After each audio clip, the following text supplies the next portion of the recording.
Si on se compare par rapport à la version 2013, on peut dire qu'on est sur une tendance à la hausse et on peut quantifier grosso modo le flux moyen à un petit peu plus de 40 000 visiteurs par jour.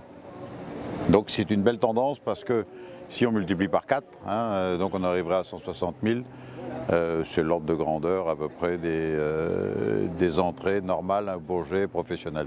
L'intérêt de venir ici, c'est de voir les nouveaux produits, donc le vol de la 350, le vol du C-130, enfin du C-Series 300 de Bombardier, le chasseur du Pakistan, quand même assez étonnant, et qui a fait des démonstrations assez étonnantes.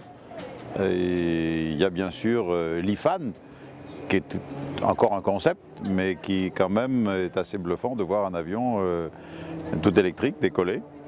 Qui pouvait l'imaginer il y a encore 5-6 ans. Donc c'était un des points forts. Et puis la cerise sur le gâteau, pour moi, c'était quand même le Rafale, qui faisait toujours sourire d'une façon un peu étonnante la presse, par ses non-performances à la vente à l'international. Preuve en est qu'aujourd'hui, c'est un avion qui est recherché. Et donc ça, c'était, donc je dirais, les grands points forts sur le plan des produits. Après, il y a eu des points forts sur les technologies. Là, vraiment, on a vu éclater dans beaucoup d'endroits dans ce salon une myriade de petites sociétés qui présentaient des produits très innovants dans des domaines très variés.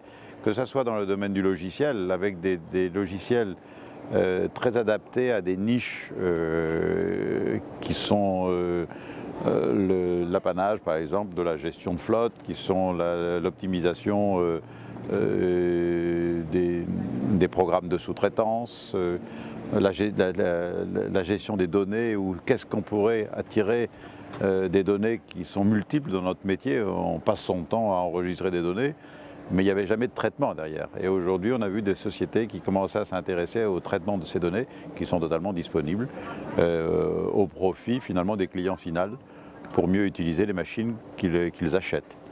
Donc ça, c'était une des tendances technologiques.